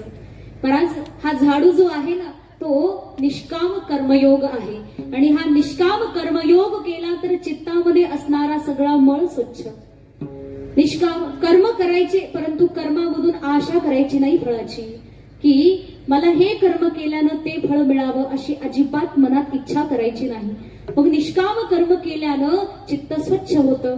मग स्वच्छ जरी झालं चित्त तरी भगवंत अजून काही दिसत नाही. त्याचं कारण आहे चित्त अस्थिर आहे. मग त्या अस्थिर चित्ताला स्थिर करण्याकरता उपासना करायची, धैर्यपूर्वक धारणा करायची आणि वाट बघायची. अशा प्रकारे जेव्हा उपासना ही पूर्ण होईल तेव्हा ज्ञान स्वयंप्रकाशी आहे. केवळ गुरुच्या उपदेशातून गुरु म्हणतील तत्वमसी आणि आपल्याला कळेल अहम ब्रह्मास्मी. अशा प्रकारच्या केवळ महावाक्याच्या उपदेशाच्या माध्यमातून कृतकर्मा कृतोपासती व्यक्तीला सहजासहजी आपल्या स्वरूपाचा बोध होऊन जातो. याचा अर्थ कर्म जे आहे ते आपल्याला अतिशय निष्काम भावाने करणं गरजेचं आहे. म्हणून प्राचीनी वर्तणे निर्विकल्पे. आणि याच्यामध्ये विकल्प नको बरं का कसलाच. देवाच्या कामाकरता कसलाच विकल्प अथवा संकल्प हे दोन्ही नको आहे. याच्यामध्ये परिपूर्णतया या ठिकाणी केवळ असा गंभीर असा निर्णय हवा आहे, ठाम निर्णय हवा आहे. एखाद्याला वाटलं कीर्तनाला जाऊ, सगळ्यात पहिलं जाऊ, नंतर म्हणतो नको जाऊ, जाऊ की नको, जाऊ की नको. अशा प्रकारचा हा पहिला होतं का तुम्हाला आज असं? जाऊ की नको, जाऊ की, कोण महाराज आहेत, कसे महाराज आहेत माहित नाही, जाऊ की नको जाऊ. त्याच्यामध्ये विकल्पातून परत आला संकल्प, कसं जाऊ, पायी जाऊ की गाडीने जाऊ की घोड्याने जाऊ, कसं जाऊ. अशा प्रकारची एक संकल्प विकल्पात्मक भावना जसं आपल्या प्रत्येक देव कार्यामध्ये प्रविष्ट होते त्याला पहिलं काढा. अंतःकरणामध्ये आलं, आज मनाला भगवान परमात्म्याच्या सेवेमध्ये जायचं, आज आपल्याला सत्संगामध्ये वारीला जायचं, आज आपल्याला तीर्थयात्रेला, आज आपल्याला इकडे तिकडे, असं सहज मनामध्ये आलं तर त्याला लगेच करून टाकायचं. विकल्प ठेवायचा नाही. म्हणून निर्विकल्पे म्हटलंय. निर्विकल्पे, कसल्याही प्रकारचा विकल्प नसो, अशा प्रकारे केवळ शास्त्राची आज्ञा म्हणून अखंडपणे त्याला पाळायचं. पण एका व्यक्तीनं प्रश्न केला, म्हणे महाराज जर अशा प्रकारे भगवान परमात्म्याची अखंड सेवा जरी त्या माणसाने केली, गुरुसेवा जरी केली, तर सेवा केल्याचा एक थोडासा अभिमान तर मनामध्ये येऊन जाईल ना. कारण सेवेचं फळ जरी त्याला नसलं तरी सेवेचं फळही मिळून जातं आपोआपच. जसं एखाद्या शिक्षकाने कर्तव्य म्हणून विद्यार्थ्याला शिकवण्याचं काम केलं, परंतु महिना भरला की त्याला पगार मिळतो की नाही? मग तो मिळालेला पगार जर नाहीच मिळाला तर त्याला किती दुःख वाटेल. याचा अर्थ कर्म जरी कर्तव्य म्हणून केलं असलं तरीही फळाची आशा काही सुटली नाही. मग एक तर फळाची आशा सुटण्याकरता, आणि जरी फळाची आशा सुटली असेल तरी मी केलं अशा प्रकारचा अहमत्व भाव सुटण्याकरता काय करावं? महाराज सांगतात अभंगाच्या 3ऱ्या चरणात, हे सुख दुःख भोग, सुख दुःख भोग,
आपण करतो त्याचं फळ आपल्याला नक्की मिळतं, आणि ते फळ म्हणजे सुख आणि दुःख आहे.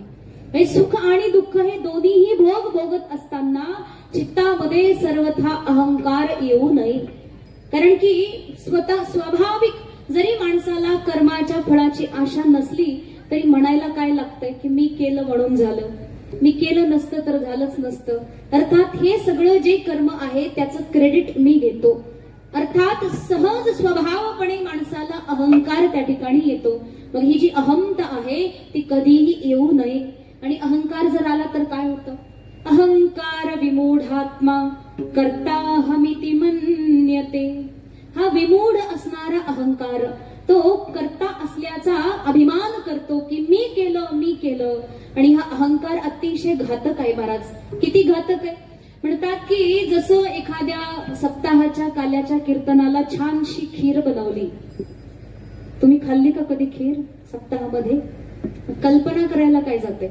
खीर बनवली, आशा करू नका, माहित नाही मला काय आहे, पण खीर बनवली समजा. आणि एवढी छान खीर, आचारी पण छान होता, सुंदर गाईचं दूध, छान प्रकारे मेवा मिठाई टाकूनच सुंदर साखर, केसर बदाम युक्त अशी खीर, आणि त्या इलायचीचा वास तर सगळ्याच्या नाकातच शिरला. वा वा वा, कधी कीर्तन संपेल आणि खीर खायला मिळेल. अशा प्रकारची उत्कंठा दूर दूरच्या लोकांना झाली. जे कीर्तनाला आलेही नव्हते ते पण खिरीचा वास घेत घेत येऊन बसले. आता खीर खायला मिळेल.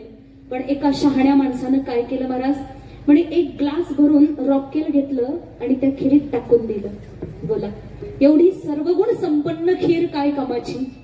एवढं छान प्रकारे बनवली गेलेली खीर केवळ एवढ्याशा घोटभर रॉकेलने काय झालं, पूर्णतया खीर नासून गेली महाराज, काही कामाची राहिली नाही. अगदी त्याचप्रमाणे कसं आहे, आपल्या चित्तामध्ये अनेक प्रकारचे सद्गुण वसलेले असतात. देवाच्या कृपेने, साधूच्या सेवेने, आई वडिलाच्या संस्कारांनी अनेक प्रकारचे सद्गुण आपल्या चित्तामध्ये राहतात. आणि त्या सगळ्या सद्गुणांच्या मध्ये एक छोटासा अहंकार जर आला तर बाकी सगळ्या गुणांवरती पाणी फिरलं जातं. एकही गुण कामाचा येत नाही.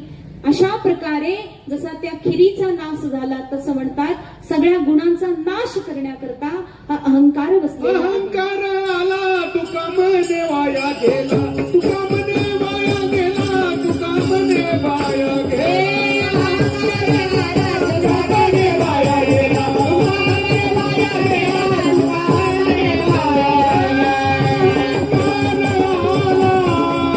तुका मने वाया गेला, तुका मने वाया गेला, तुका मने वाया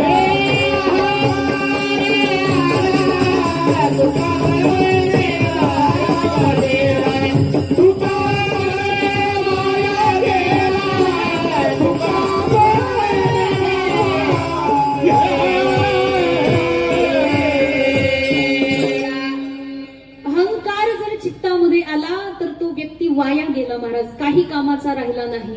म्हणून तर महाराज म्हणतात ना, अहंकाराचा वारा न लागो राजस. माझ्या विष्णुदासांना अहंकार तर सोडाच, अहंकाराचा वारा सुद्धा लागायला नको. एवढं त्या ठिकाणी अहंकारापासून वाचायला सांगितलंय. मग तुम्ही महान कर्मयोगी असाल, महान उपासक, महान भक्त, महान सेवक असाल, परंतु एक छोटासा अहंकार जर आला तर बाकी सगळं शून्य होऊन जाते. त्याच्याकरता मी केलं आणि माझ्यामुळेच झालं, मी नसतं केलं तर हे झालंच नसतं, अशा प्रकारचा हा जो भाव आहे सर्वथा त्याग करायचा. म्हणून म्हटलंय की सुख आणि दुःख या दोन्हीला समान प्रकारे बघा आणि सर्वथा अहंकाराचा त्याग करा. कसं आहे ना, आपण आपल्याला मी असं म्हणून घेण्यामध्ये फार जास्त विभूषित समजतो. आपल्याला काय वाटतं कोणास ठाऊक. बघा, एक छोटासा दृष्टांत जर दिला, समजा एखादं घर आहे, मोठासा बंगला आहे आणि त्या घराच्या बाहेर गेटवरती एखादा रक्षक कर्मचारी उभा आहे आणि रस्त्यावरून जाणाऱ्या माणसाने त्या रक्षक कर्मचाऱ्याला विचारलं की तू कोण. त्यानं काय उत्तर द्यायला पाहिजे.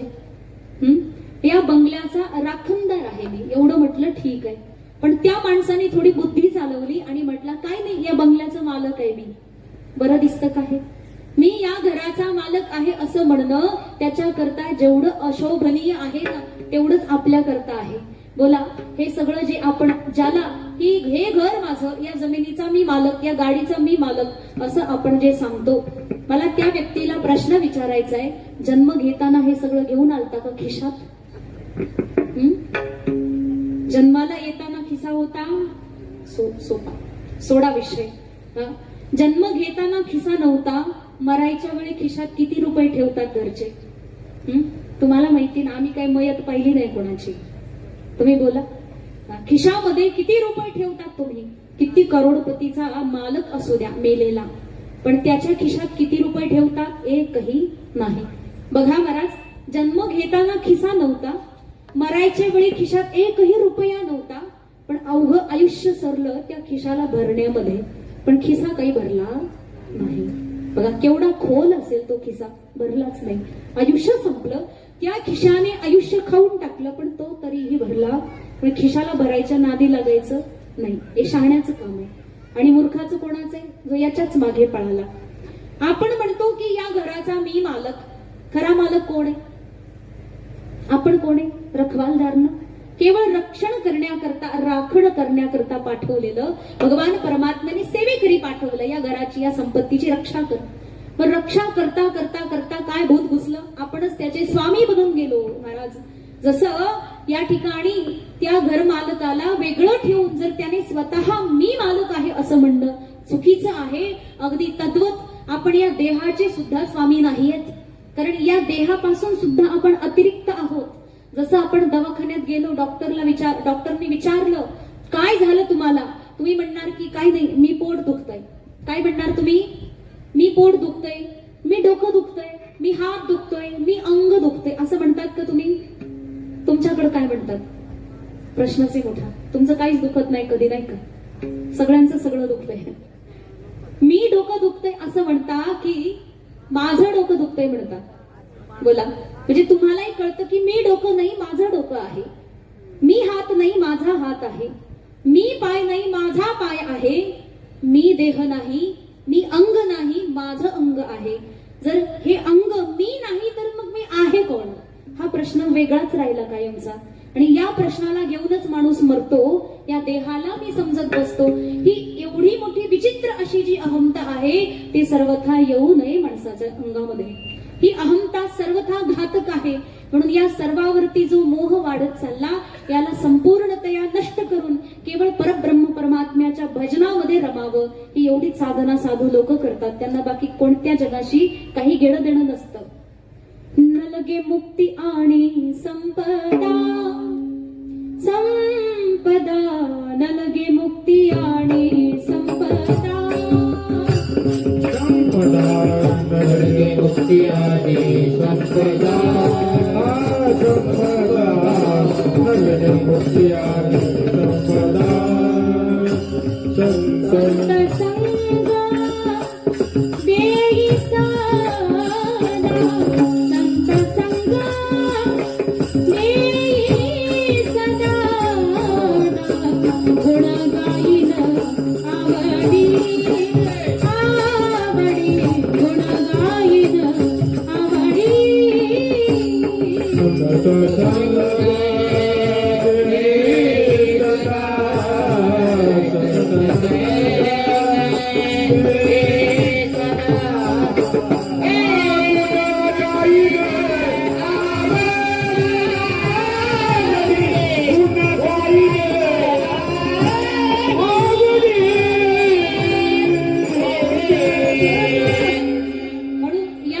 विश्वामध्ये असणाऱ्या सगळ्या चराचरातल्या वस्तूला, विषयाला, व्यक्तीला, जागेला, सर्वाला नश्वर जाणून हे सर्व साधू लोक भगवंताच्या भजनामध्ये केवळ रमतात.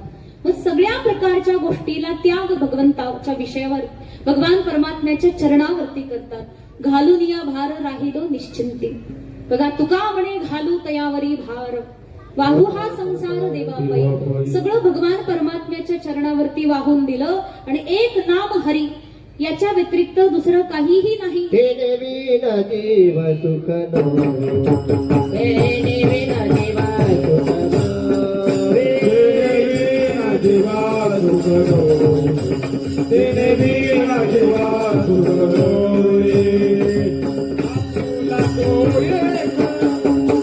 हे देव करुणी गावा, हे देवी न जीवा, हे देवी न जीवा सुख नो, सुख नो. म्हणूनच आपला एक देव करून घ्यावा, ज्याच्या प्रती आपल्या चित्तामध्ये अपार प्रेम आहे आणि ज्याच्या प्रती आपलं अखंड समर्पण आहे. म्हणून कर्म तर करा, परंतु त्या कर्माच्या फळाची किंचितही आशा धरायची नाही. आणि जे काही फळ असेल त्या फळालाही भगवंताच्या चरणावरती समर्पित करून द्यायचं. अशी समर्पित बुद्धीनं, केवळ कर्तव्य बुद्धीनं जर तुम्ही कर्म केलं तर ते कर्म कदाचितही दोषावह नाही. ते कर्मच सर्वथा आपल्याला अंतःकरण शुद्धीच्या कामासाठी उपयुक्त आहे. आणि म्हणूनच साधू संत असं चित्त शुद्ध करून उपासनापूर्वक ज्ञान प्राप्त करतात आणि प्राप्त झालेल्या ज्ञानानंतर पुन्हा एकदा भगवंताची ज्ञानोत्तर भक्ती करतात. त्याच्यामध्ये अखंड भगवंताच्या नामातच मन रमतं, कारण तिथे वास्तविक सुख आहे ना. सगळ्या प्रकारच्या दुःखाला निवृत्त करून वास्तविक परमानंद सुख प्रदान करणारं एकमात्र निधान परमात्मा, आणि त्याचं नाम आहे जनन मरण भय शोक विदूरम सकल शास्त्र निगमागम सारम. जनन मरण भय शोक विदूरम सकल शास्त्र निगमागम सारम. पिबरे रामरसं रसने पिबरे रामरसं पिबरे रामरसं. अखंड रामरसाचं पान करायचं. जनन मरण भय शोक विधूरम. जन्म आणि मृत्यू याचा जो शोक आहे, याचं जे दुःख आहे ते दूरवरती ढकलून देतं हे राम नाम. म्हणून अखंड राम नाम मुखामध्ये घेणारे साधू सर्व प्रकारच्या दुःखामधून तरुण सरळ भगवत धामाला प्राप्त होतात. ही नामाची एवढी अपरंपार शक्ती. उलटा नाम जपत जग जाना वाल्मिकी भय ब्रह्म समाना.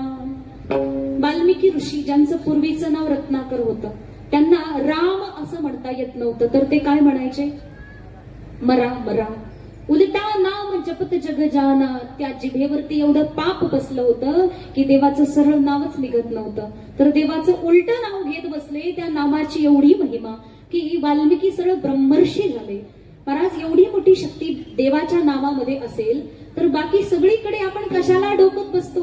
सर्वथा त्या नामाचाच आश्रय घेऊन जीवनाचं कल्याण करावं हे ज्या व्यक्तीला कळालं तो सर्वथा या विश्वामध्ये धन्य आहे. म्हणून सर्व लोकांनी हात वर करा. केले हात वर? वा वा, सगळ्यांना हात आहेत. आता छानशा टाळ्या वाजवायच्या. विठोबा रखुमाई, विठोबा रखुमाई, विठोबा रखुमाई, विठोबा रखुमाई, विठोबा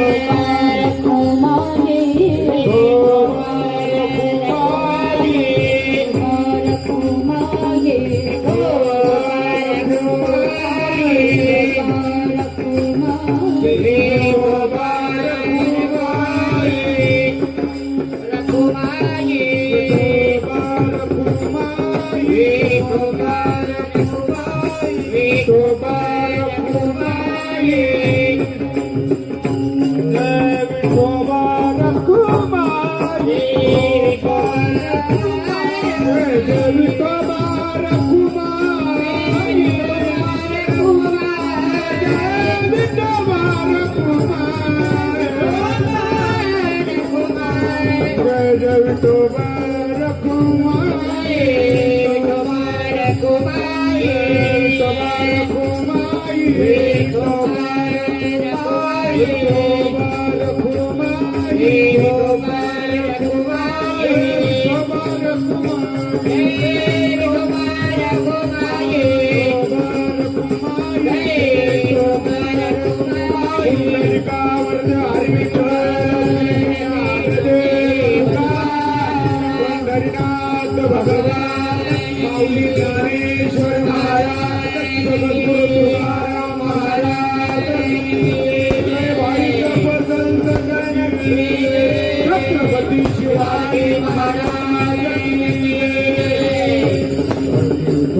निष्ठापूर्वक कर्म केले, भगवंताचं अखंड नामस्मरण केले, तर काय लाभ होतो महाराज अभंगाच्या शेवटच्या चरणात? देह जीव शिव सर्वांची साक्षी, देह जीव शिव सर्वांची साक्षी.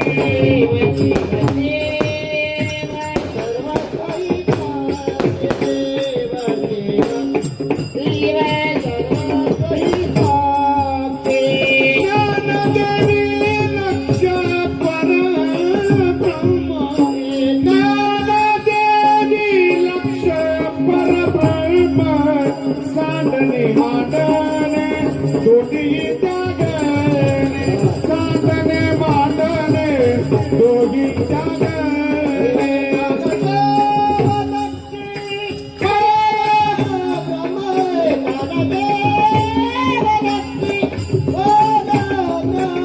सांडणे मांडणे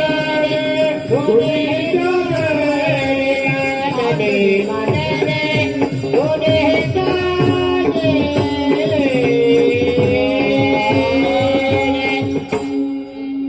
महाराज या ठिकाणी सर्वाला एकत्र केलं. काय म्हणतात? देह. या देहाप्रती जो अहमत्व भाव आहे, हा देह, जीव आणि याच्यामध्ये असणारा जीव भाव, शिव. शिव म्हणजे अव्यक्त, या ठिकाणी असाच अर्थ ग्रहण होईल. अव्यक्त म्हणजे माया. आणि या ठिकाणी सर्व प्रकारचं जे आहे ते एकत्र येऊन जातं, या सर्वाचं ऐक्य प्रस्थापित होतं. अशा प्रकारे भगवान परमात्म्याच्या मध्ये चितघन आनंद स्वरूप सच्चिदानंद घन विग्रह परमात्म्याच्या मध्ये सर्वथा सर्व जीव एकत्रित येऊन जातात. जीव आणि शिवाचं ऐक्य प्रस्थापित होतं. अशा प्रकारे मौलिक ज्ञानेश्वर महाराज सांगतात, ज्ञानदेव लक्षी परब्रह्म. एवढं सगळं कर्म निष्काम केलं, याचं काहीतरी लक्ष असेल ना, टार्गेट असेल ना. एसटी मध्ये बसलो पण कुठं जायचं माहित तर असेल ना. तसं कर्म करत चाललात, या कर्माला काहीतरी दिशा, काहीतरी लक्ष असेल, तेव्हा म्हणतात ज्ञानदेव महाराज सांगतात की एक लक्ष ते म्हणजे परब्रह्म. भगवान परमात्म्याच्या ठिकाणीच, परब्रह्म सच्चिदानंद परमात्म्याच्या ठिकाणी जाणं, त्याच्याशी समरस एकरूप होणं, हेच आमचं लक्ष आहे. आणि ही जी भक्ती आहे, हे सुद्धा त्याचं भक्ती, या त्या भगवंतापर्यंत जाण्याचं एक माध्यम, ही साधन भक्ती. आणि त्याच्यापर्यंत पोचल्यानंतरही परत त्या ठिकाणी स्वरूप भक्ती, ज्या ठिकाणी नको ब्रह्मज्ञान आत्मस्थिती भाव, मी भक्त तू देव ऐसे करी, अशा प्रकारचा भाव केवळ उर्वरित राहतो. आता हे बोलणं सुद्धा तुकोबऱ्यांना शोभून दिसतं. आपल्यासारख्याने काय म्हणायचं की मला ब्रह्मज्ञान नको, आपल्याला देतय कोण? आधी मिळालं पाहिजे व त्याच्यानंतर त्याला म्हणायचं. अर्थात सर्वथा सर्व प्रकारच्या कर्माचं, सर्व प्रकारच्या भक्तीचं, ज्ञानाचं, उपासनेचं सगळं निधान एक मात्र परमात्मा आहे, हे या शेवटच्या चरणाच्या माध्यमातून माऊली महाराज आपल्याला सांगतात. तर अशा प्रकारे कर्म केल्यानं काय होतं, कर्म न केल्यानं काय होतं, मग कर्म करायचे की नाही करायचे, अशा प्रकारचा सुंदर असा या 4 चरणाच्या अभंगाच्या माध्यमातून माऊली महाराजांच्या या दिव्य चिंतनाचं या ठिकाणी आज आपण थोडंसं सेवन केलं. बघा, सुंदर असा अभंग, ज्याला समजणं आणि ज्याला अनुभवणं तितकंच कठीण आहे, परंतु अनुभवल्यानंतर ते सगळ्यात जास्त सोपं आहे. अशा प्रकारे आज या ठिकाणी या भगवान हनुमंतरायाच्या दिव्य प्रांगणामध्ये भगवान परमात्म्याच्या कृपेनं आज अत्यंत वेळेत सेवा देण्याचा हा प्रसंग सुंदर असा या ठिकाणी मला मिळाला. एकदा सर्वांनी भगवान प्रभू रामचंद्राचं या दिव्य प्रांगणामध्ये भजन करा. श्रीराम जय राम जय जय राम, जानकी जीवन राम. श्रीराम जय राम जय जय राम, जानकी जीवन राम. श्रीराम जय राम जय जय राम, जानकी जीवन श्रीराम. श्रीराम जय राम जय जय राम, जानकी जीवन जय श्रीराम. पतित पावना राम हरे जय, मारुती सेवित राम. पतित पावना राम हरे जय, मारुती सेवित राम.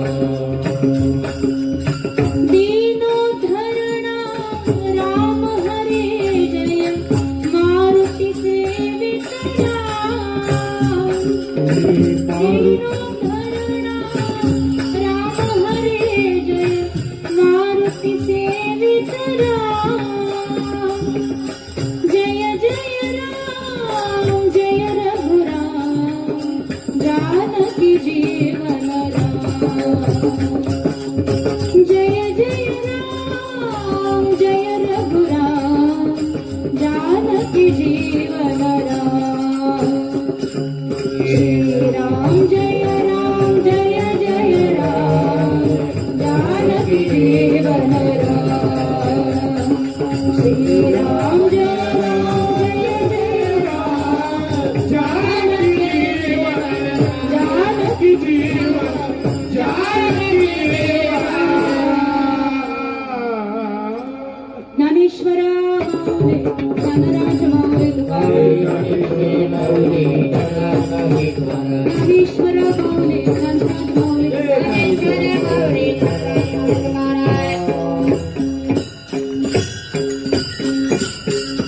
या भगवंताच्या धामामध्ये आज मला या ठिकाणी सेवा करण्याचा भाग्य लाभ मिळाला. त्याबद्दल आज या ठिकाणी या कार्यक्रमाचे आयोजक, या कार्यक्रमाचे सर्व आणि तुम्हा सर्व ग्रामस्थांचे सद्गुरू असणारे हरिभक्त परायण बालयोगी अमोलगिरीजी महाराज यांना मी अपार धन्यवाद देते. अतिशय बंधू प्रमाणे ज्यांचा अपार स्नेह या ठिकाणी मला खूप वर्षांपासून लाभलेला आहे आणि अशा प्रकारे त्यांचं ही ज्ञान गेल्या काही दिवसांपूर्वीच अतिशय सुंदर प्रकारे त्यांची ही सेवा मला मोडभे वस्तीवरती श्रवण करायला मिळाली. तर त्यांची वाणी, त्यांचं ज्ञान आणि त्यांचा भाव अतिशय अप्रतिम आहे आणि याला जाणूनच अतिशय आनंद झाला की या गावामध्ये असणारे तुम्ही सर्व भक्त मंडळी ही केवढे भावापन्न असाल आणि तुम्हा सर्वांच्या समोर मला सेवा करण्याची संधी मिळते. त्यासाठी मी स्वतःहून अतिशय उत्सुक पहिल्यांदाही होते आणि आताही अतिशय आनंद या ठिकाणी मला झालेला आहे. असो, तुम्हा सर्वांच्या ठिकाणी असलेल्या परमात्म्याला वंदन करून आणि अमोलगिरीजी महाराज यांना अपार साधुवाद धन्यवाद ज्ञापित करून माझी झालेली सेवा माझ्या श्री सद्गुरुदेवांच्या चरणी मी समर्पित करून माझ्या वाणीला विश्रांती देते. विठ्ठल जय